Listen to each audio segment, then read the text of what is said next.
Sou um filho amado de Deus, vencendo na área da religiosidade, do perfeccionismo. Meu nome é Paulo. Prazer estar com você aqui, um prazer ouvir histórias como essa e saber que Deus nos resgata, nos cura. Amém? Você está aí com o seu livro, a sua apostila, quero que você abra agora na página de número 176, mensagem 21.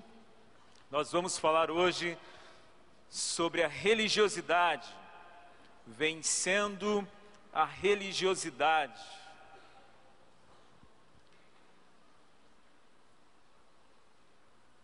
Abriram aí?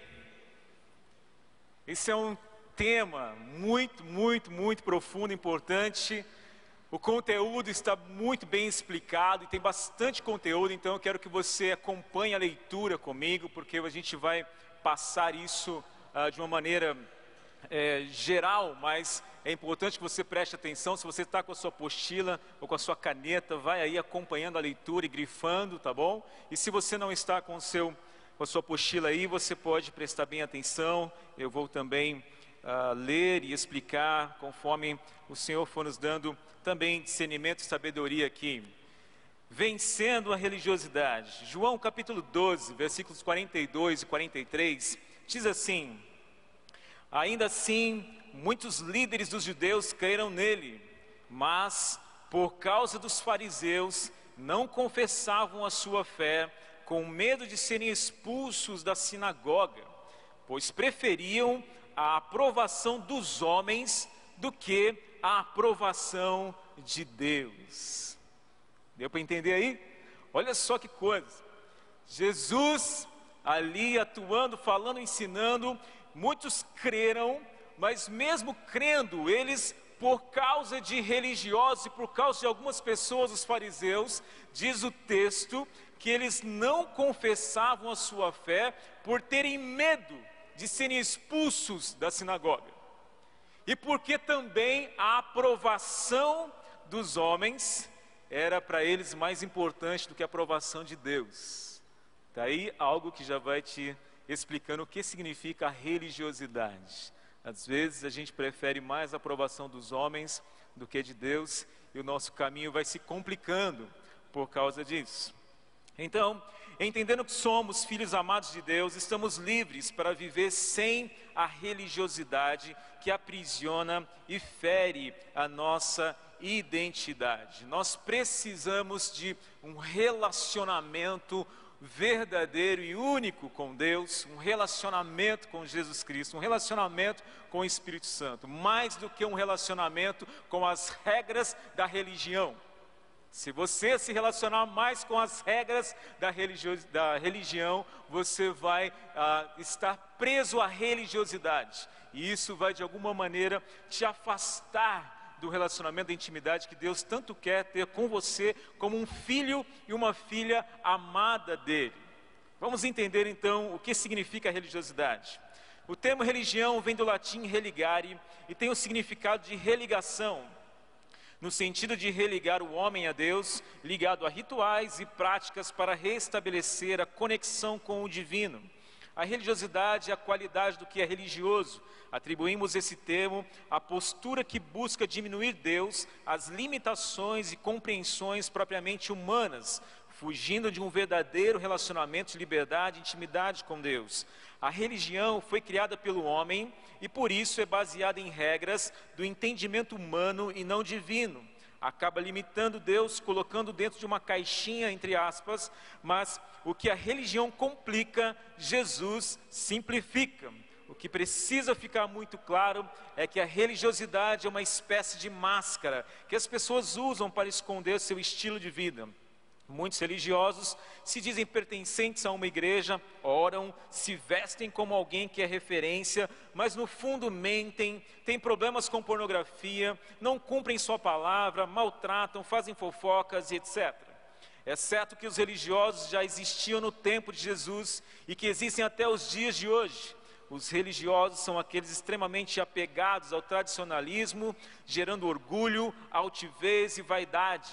religiosos não procuram buscar a verdade libertadora que está na palavra de Deus. No livro de Lucas, Jesus simbolicamente compara a religiosidade e a hipocrisia ao fermento.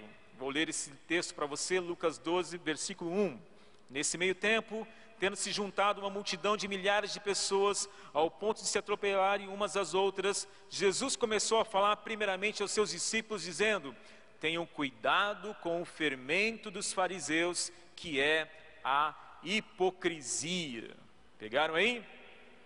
Hipocrisia, você diz que você é, mas você vive como se não fosse.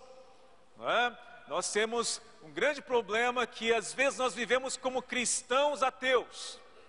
Nós dizemos que somos cristãos, mas vivemos como se não fôssemos. Nós dizemos que cremos em Deus, mas vivemos como se Deus não existisse. E isso aqui é comparado, então, biblicamente, Jesus já estava alertando: cuidado com o fermento dos fariseus. E eu quero que você entenda também algumas características, então, desse fermento aqui, relacionado aos fariseus, que eram também mestres da lei na época de Jesus. Olha só, apenas um pouco é suficiente para contaminar todo o resto. Fermento não é assim? Você coloca um pouquinho para levedar uma massa toda. Não é assim? Essa é uma analogia, uma ilustração prática para todos nós. Tem alto poder de influência, porque ele faz a mesma coisa, né? Crescer, a massa crescer. Produz mudanças significativas no ambiente. Gera um crescimento nocivo. Por quê? Porque se você não colocar logo o bolo ou o pão para assar, o que acontece? Apodrece, não é assim? O fermento ele transforma para chegar numa situação de você colocar então no forno, para que de fato se complete o ciclo e você possa ter então um bolo, um pão, algo muito gostoso. Mas se você não passar pelo processo de então aquecer, o que acontece? A massa leveda e apodrece. Gera crescimento? Gera, mas é nocivo. Produz também morte. Então, acompanha aí. Podemos pensar em algumas formas nas quais a religiosidade se apresenta mais comumente no meio cristão. Há pessoas que ainda não receberam de fato a salvação e a transformação de Jesus em suas vidas. Talvez tenham vivido toda a vida na igreja, porém o resultado do vazio espiritual é que têm uma vida totalmente fora dos padrões e princípios bíblicos. Isso é algo que acontece muito. Mas Deus, eu estou na igreja desde quando eu nasci. Por exemplo, eu nasci dentro dessa igreja. Meus pais fazem parte dessa igreja já há 57 anos. Eu tenho 37 e nasci aqui dentro. Chegou um tempo da minha vida que eu falei: mas Deus, eu estou na igreja, nasci na igreja, ainda assim tenho problemas, tenho dificuldades e não consigo resolver. O que está acontecendo comigo? Eu estava vivendo dentro dos padrões que meus pais tinham me colocado dentro de uma igreja. O problema estava com a igreja? Não. O problema é que eu estava vivendo pelos padrões, estava vivendo por aquilo que eu achava que era, e não conseguia solucionar situações complexas. E por quê? Porque primeiramente não tinha um relacionamento com Deus da igreja, só tinha um relacionamento com as coisas que aconteciam na igreja. E às vezes a gente fica assim, exímio em frequentar programas da igreja, mas não deixamos os programas da igreja transformarem a nossa vida. E você se contenta mais em saber que você teve a presença no culto, a presença na programação, a presença em algum lugar, e isso para você é importante mais do que o conteúdo que você recebe naquele lugar. E isso acaba trazendo para a gente dificuldades, não é? E algumas pessoas são assim, nasceram dentro da igreja, viveram dentro da igreja, mas a vida está complicada, não se resolve, não tem ânimo, não tem fé, não tem satisfação, não tem motivação, não tem transformação de vida, não tem testemunho, não tem uma influência boa. O que está acontecendo? Eu estou na igreja. Você está preso pela religiosidade, não deixou ainda que o Espírito Santo de Deus leve você a ser uma igreja como Ele quer que você seja. Vamos continuar. Algumas pessoas, por serem descendentes de cristãos, acham que por terem nascido na igreja já têm tudo o que precisam, mas nunca confessaram publicamente Jesus como Senhor e Salvador. Há os que estão no meio da igreja e tiveram um encontro com Jesus, porém estão na igreja apenas para cumprir obrigações religiosas, entre aspas. Pessoas com essas características tendem a se portar da seguinte forma. Deixa eu só dizer algo para você aqui. Tem gente que às vezes fala para a gente assim... A gente pergunta: quando foi que você teve um encontro com Jesus e que você entregou a sua vida completamente a Deus? E a pessoa diz assim: eu nasci dentro da igreja, então eu já estava na igreja. Mas não teve um dia que você aceitou a Jesus, que você teve um encontro com Ele? Não, eu ia na igreja sempre. E a pessoa não sabe nem quando foi que ela de fato teve um encontro verdadeiro com Jesus. Por quê? Porque ela fazia parte da programação. Né? Então, se você não tem um encontro, não teve um encontro ainda com Jesus, que você declarou para Ele pessoalmente, verbalmente, você precisa fazer isso. Porque senão você pode ser apenas alguém que aceitou a religião e não aceitou o Deus da religião na sua vida.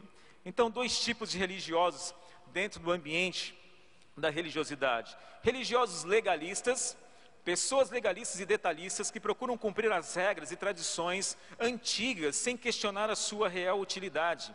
Não agem segundo o raciocínio da graça de Deus, e sim segundo a lei. Gostam de ver manifestações do poder de Deus, mas não agem segundo a misericórdia e a graça do Pai. Isso é um tipo de religioso, religioso legalista. Outro tipo, religioso incrédulo. Pessoas incrédulas e racionalistas, por não acreditarem em determinadas verdades bíblicas, geram explicações inadequadas para validar seus conceitos. Não se baseiam nas direções dadas por Deus através das manifestações e dons do Espírito, mas antes detêm sua conduta somente à base em seus ensinos e tradições. É muito comum você ver alguém que ele fala assim: mas isso aqui não acontece mais hoje. Mas não está escrito na Bíblia? Eu não posso orar para alguém ressuscitar? Não, isso aí foi na época de Jesus, só Jesus. Jesus é Jesus, né? Deus é Deus, você não é Deus. E aí, às vezes as pessoas tentam explicar o porquê elas não têm autoridade e poder para lidar com circunstâncias da vida. Às vezes as pessoas estão dentro da igreja e ela tem vergonha de orar pelo irmão. Ela tem vergonha de pedir para Deus curar o próprio irmão dela, porque ela não acredita. Ela é incrédula em relação a algumas coisas, porque ela ainda não teve um relacionamento com Jesus, com o Espírito de Deus, ao ponto de crer que ela pode ser usada por Deus. Né? Então nós temos tipos diferentes de religiosos no ambiente de toda e qualquer religião. Toda religião tem religiosidade. Né? Toda religião tem regra e toda religião tem gente que segue mais as regras do que, de fato, a religião pura. E nós precisamos, então, compreender isso. Vou ler agora para vocês sintomas da religiosidade. Aí eu quero que você preste bem atenção nisso, porque é através dos sintomas que você vai poder identificar na sua vida algo referente à religiosidade, para que você seja livre disso e para que Deus de fato traga você para uma intimidade muito maior com Ele. Pegou aí? Virando a sua página aí 178, sintomas da religiosidade. O religioso tem pouco prazer em orar sozinho, ora melhor em público. Tem pouco prazer em ler a Bíblia, buscando o que Deus está ensinando, mas se sente motivado a lê-la para ministrar a outras pessoas. O religioso tem pouco ou nenhum prazer em adorar a Deus espontaneamente, prefere louvá-lo ou adorá-lo publicamente em formas já pré-determinadas. O religioso não busca agradar a Deus e desagradar a si mesmo ou aos homens, mas antes busca inconscientemente, às vezes, ser aceito e reconhecido pelos homens. O religioso pauta suas opiniões em tradições e não na Escritura, pois a estuda apenas para justificar suas opiniões e não para conhecê-la profundamente. O religioso valoriza ser visto, servindo em locais públicos. A pessoa gosta de servir e ser visto. Ela gosta de alguma maneira ser reconhecido em lugares públicos. O religioso geralmente é avarento, não doa recursos ou objetos para ajudar outros, tem vontade de fazer o que a igreja proíbe, mas critica quem o faz. Olha só a hipocrisia, né? Às vezes Deus ministrou algo e, puxa, isso é melhor você não praticar, isso é pecado, isso não é para você. E ele fica assim: nossa, mas tem tanta vontade de fazer isso, mas tem medo de fazer, não quer fazer, e fica naquela coisa, e ele fica naquela luta. E quando alguém faz, ele condena, mas ele mesmo tem vontade de fazer aquilo que ele condena nos outros. E fica com processos de confusão na própria mente. O religioso facilmente tem problemas com as pessoas, porque ele julga a todo momento. É perfeccionista, não se permite errar, principalmente em público, geralmente não se incomoda de errar no particular. Né? O religioso geralmente é assim: no particular ele erra e até gosta do erro, em público ele tem vergonha, e aí vive uma vida dupla. Acaba vivendo uma vida dupla. Sempre que faz algo, fica perguntando aos outros se fez certo, buscando afirmação. Não confessa erros e pecados a outros irmãos mais maduros ou ao discipulador, com medo de ser exposto ou disciplinado, ou por não crer que ninguém seja apto ou maduro o suficiente para ouvi-lo. Tem muita dificuldade em se humilhar ou pedir perdão publicamente. Gosta de ser visto em grandes aglomerações, mas não tem a mesma motivação para estar em reuniões pequenas. Sente orgulho pelas coisas que faz de bom e é crítico com os que não as fazem. Não faz avaliações sérias de sua própria vida com Deus e sempre que pode fala de suas virtudes em público, mas omite seus defeitos. Não consegue se concentrar facilmente na hora da ministração, a menos que esteja ministrando. Olha só como que as coisas acontecem, né? A pessoa, alguém está ministrando, ele não consegue, ele está ali, de alguma maneira, parece que tem alguma coisa pinicando ele, não consegue prestar atenção. Mas quando ele está ministrando, ele quer que todo mundo preste atenção, e ele só consegue prestar atenção quando ele está ministrando. Isso é religiosidade. Durante uma ministração, tem o hábito de pensar, aquela pessoa deveria estar aqui para ouvir isso. Sempre ele tem uma pessoa que, não, nossa, aquele irmão deveria estar aqui para ouvir isso. Como assim que ele não está? Deus, cadê aquele irmão? Nunca é para ele a palavra sempre é para alguém. E ele não consegue então receber para ser transformado. São sintomas, eu li rapidamente, porque a gente tem bastante coisa para passar aqui, mas eu quero que você agora responda sinceramente, vou te dar 1 minuto para isso. Com quais dos sintomas acima você se identificou? Escreva aí, por favor, sinceramente, transparentemente, verdadeiramente. Escreva aí, ou dá uma riscadinha, sublinha aí lá em cima nos sintomas aquilo que você achou que tem alguma coisa a ver com você. Dá uma sublinhada aí, faz um risquinho aí, porque Deus vai te ajudar muito nesse processo de você, sendo sincero, colocar tudo isso diante do Senhor.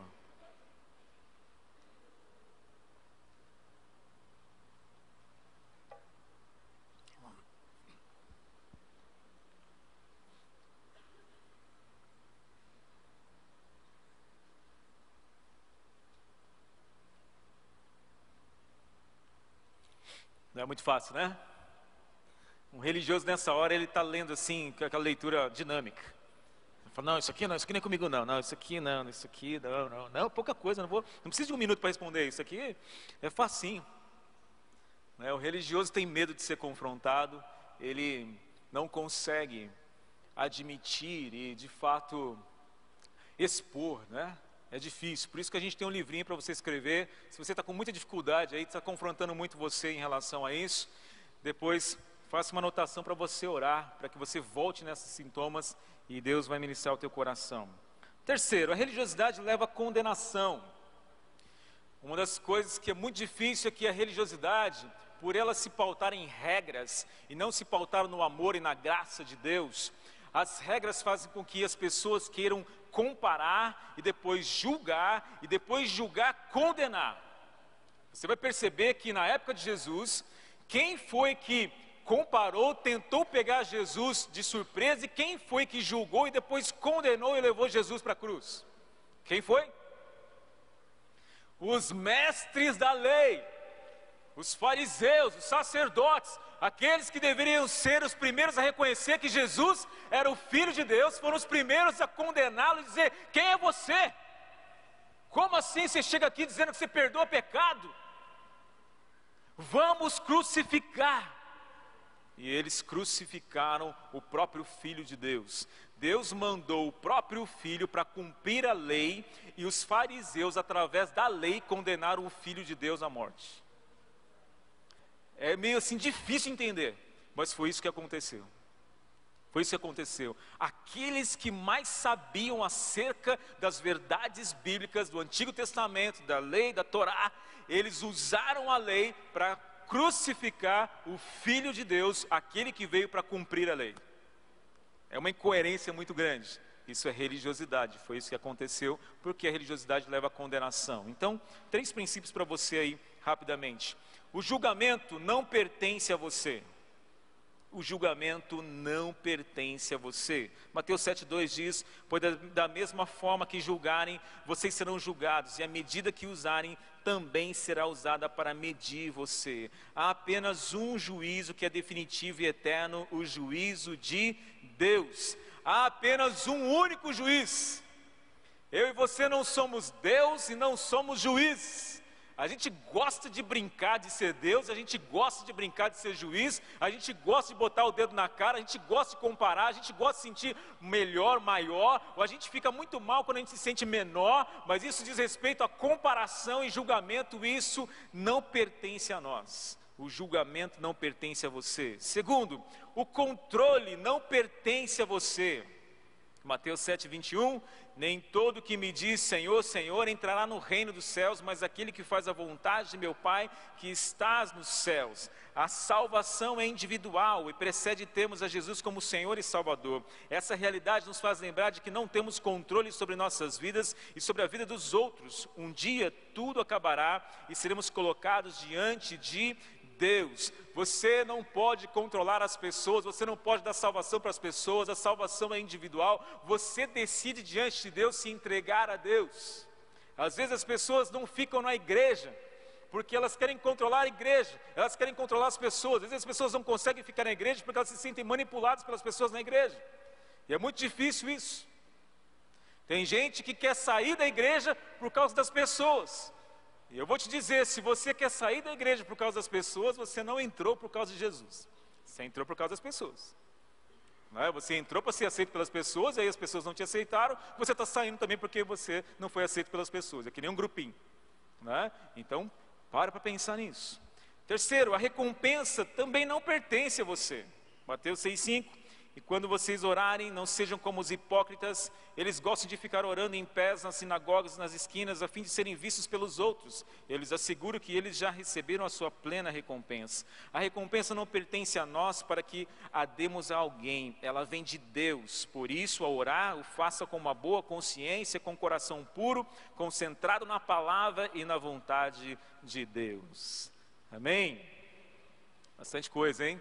Vamos lá então para a gente vencer a religiosidade. 5 princípios para você vencer a religiosidade. Negue a si mesmo e faça a vontade de Deus. Página 180. Negue a si mesmo e faça a vontade de Deus. Lucas 9:23 diz: Jesus dizia a todos: se alguém quiser acompanhar-me, negue-se a si mesmo, tome diariamente a sua cruz e siga-me. Tomar a cruz é uma escolha e também uma condição diária para o discípulo de Cristo. Você vai ter que negar a você mesmo, a sua vontade. O tempo todo de crescimento em relação a ser semelhante a Jesus diz respeito a você colocar as suas vontades de lado. Não estou julgando se a sua vontade é certa ou errada, mas é você priorizar a vontade de Cristo Jesus para que Ele então seja a sua vida. Então você vai ter que fazer várias abdicações em relação aos seus desejos. Porque a gente quer viver a vida de Jesus e não a nós. Se você não colocar a vontade de Deus em primeiro lugar, você vai viver como um religioso que segue mais a religião e não a Deus. O que importa é a vontade de Deus e não a vontade da religião que você compreende. É isso que importa. Segundo princípio, reconheça sua identidade de filho. Reconheça sua identidade de filho. João 1,12 diz: contudo, aos que o receberam, aos que creram em seu nome, deu-lhes o direito de se tornarem filhos de Deus. Uma grande verdade acerca da religiosidade é que as pessoas, por se relacionarem com as regras, e aí elas não conseguem cumprir as regras ou a lei, elas se sentem aquém, elas se sentem menos, elas se sentem condenadas, e aí elas não se sentem no direito de receberem perdão, graça e misericórdia, elas não se sentem filhos e filhas, elas se sentem como escravos ou como funcionários que, se não cumprirem direitinho o que foi colocado, eles vão ser mandados embora, vão tomar chicotada. E por se relacionarem dessa maneira, eles são mais órfãos do que filhos. E esse é um grande problema da nossa nação. Nós somos órfãos espirituais, órfãos já biologicamente falando, muitos não têm pais, e órfãos espirituais. Nós não conseguimos olhar para Deus e chamar Deus de Pai. Deus está muito longe às vezes, Deus é muito bravo às vezes, Deus bota medo na gente, a gente tem medo de Deus. Nossa, eu fui de chinelo perto da igreja, será que Deus vai me castigar? E eu joguei bola no domingo, de vez em no culto, meu Deus, eu pequei, eu acho que eu não vou entrar mais no céu. E você tem medo das coisas que você está fazendo. Deus quer te libertar disso. Você precisa se sentir filho, porque um pai não condena um filho, um pai não manda o filho embora. Um pai cuida do seu filho, um pai transforma o seu filho, um pai deixa um legado para o seu filho. Mas às vezes nós não nos posicionamos como filhos, nós nos posicionamos como escravos órfãos. E aí temos medo de sermos mandados embora até da igreja. Terceiro, vença o medo pelo amor. 1 João 4,18, no amor não há medo, ao contrário, o perfeito amor expulsa o medo, porque o medo supõe castigo. Aquele que tem medo não está aperfeiçoado no amor. É possível vencer o medo da condenação, o medo do futuro, o medo de não dar certo, o medo de ser abandonado, o medo de errar, o medo das pessoas, o medo de ser expostos. É possível. O amor de Deus está à sua disposição para que você vença todos os medos que têm limitado a sua vida, especialmente a sua vida espiritual. Especialmente a sua vida espiritual. E Deus diz, o amor lança fora o medo. Então, se você tem medo de não ser aceito em uma igreja, se você tem medo de não ser aceito por alguém, coloque isso diante do Senhor. E se você está aqui, e você foi de alguma forma machucado por uma igreja, machucado por um líder, machucado por pessoas dentro do ambiente espiritual, eu venho aqui também na categoria de um líder espiritual pedir perdão para você. Talvez você não conseguiu mais se relacionar com Deus porque alguém te machucou e ela era uma referência espiritual para você. E aí você se frustrou, você se decepcionou, e aí você saiu porque você não aguentou mais ficar naquele lugar. Aquela pessoa te frustrou e ela representava alguém que te levava para Deus. E eu venho aqui para te pedir perdão, para que você reconecte o seu coração com Deus, porque o amor lança fora o medo. Você não precisa ter medo de se relacionar com as pessoas, muito menos com Deus. Quarto, receba as bênçãos como dádiva e não como dívida. Isso é muito importante compreender. 1 Coríntios 10:31 diz, assim quer vocês comam, bebam, façam qualquer outra coisa, façam tudo para a glória de Deus. Você não recebe algo de Deus para depois ter que pagar uma promessa para Deus. Você não recebe algo para depois fazer troca com Deus. Você não faz chantagem com Deus, como Deus não faz chantagem com você. Você não precisa merecer algo de Deus. A salvação não é comprada. Você não vai fazer algo para merecer o amor de Deus. Deus já te ama por aquilo que você é, porque Ele te criou como um filho dEle, a imagem e semelhança dEle. Você não recebe algo como se tornasse depois aquilo uma dívida para você, ter que, de alguma forma, ter que dar o troco para Deus, ou pagar a Deus, ou fazer algo para Deus. Não, você faz porque você ama a Deus. Você ama a Deus. E Deus te ama tanto que Ele vai te abençoar muito mais. Muito mais. Então, não fique preso ao sentimento de que você não está bem com Deus, porque você não pagou as suas promessas. Às vezes você fez promessas sem autoridade para fazê-las. Você fez porque você estava emocionalmente... E aí fez algo que você não vai conseguir cumprir. Falou algo que você não vai conseguir cumprir. Depois você se sente mal com você mesmo, porque você prometeu algo que Deus nem te pediu. Deus não te pediu para você pagar pelo aquilo que Ele te deu. Ele fez porque Ele te ama. E é pela graça dEle, é um dom dEle, é um presente dEle. Você recebe pela fé. Pela fé, é assim que funciona. E por último, faça para servir e não para ser visto. Faça para servir e não para ser visto. Mateus 20, 27, 28 diz, e quem quiser ser o primeiro deverá ser escravo, como o filho do homem que não veio para ser servido, mas para servir e dar a sua vida em resgate por muitos. Vivemos uma sociedade que supervaloriza princípios que são destrutivos para as pessoas, como o egocentrismo, o narcisismo e o consumismo. Além disso, valoriza-se os outros pelo que possuem ou representam e não pelo que realmente são. Jesus nos convida a vivermos como Ele viveu. Como vemos nesse texto de Mateus, Ele não valorizava a fama, mas o amor pelas pessoas. A ênfase dada por Ele em toda a sua vida e ministério era na humildade e no serviço ao próximo. Amém? Os dons e tudo aquilo que você recebeu são para o serviço e não para ser visto. Você não está aqui para que as pessoas deem tapinha nas suas costas. Você está aqui servindo porque você ama a Deus e porque Deus quer cumprir através de você grandes coisas na terra. Por amor e relacionamento com intimidade a Ele, não porque as pessoas estão vendo o que você está fazendo. Então faça para servir por causa do amor que você tem a Deus e depois o amor que você tem ao próximo, que é o mesmo amor que você tem com você mesmo. Né? Amarás o Senhor teu Deus e amarás o teu próximo também como a ti mesmo. E João 16, 13 e 14, para terminarmos, diz assim: mas quando o Espírito da verdade vier, Ele os guiará a toda a verdade. Não falará de si mesmo, falará apenas o que ouvir, e lhes anunciará o que está por vir. Ele me glorificará, porque receberá do que é meu e o tornará conhecido a vocês. A sua vida deve ser uma vida em que o Espírito de Deus, morando dentro de você, vai testificar tudo aquilo que Deus é, que Jesus é, e os ensinamentos dele se tornarão prática na sua vida, e você vai ter uma vida santificada pelo Espírito Santo de Deus. Você vai ter uma vida frutífera por causa da presença do próprio Deus na sua vida, que é a presença do Espírito de Deus. E aí sim, você não vai viver por causa da religiosidade, você vai viver por causa do amor e por causa dos direcionamentos do Espírito Santo de Deus dentro da sua vida, porque o seu corpo é o templo do Espírito Santo.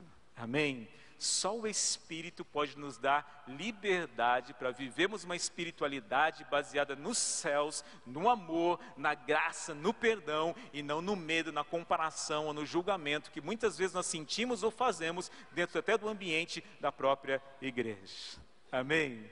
Feche seus olhos por um instante.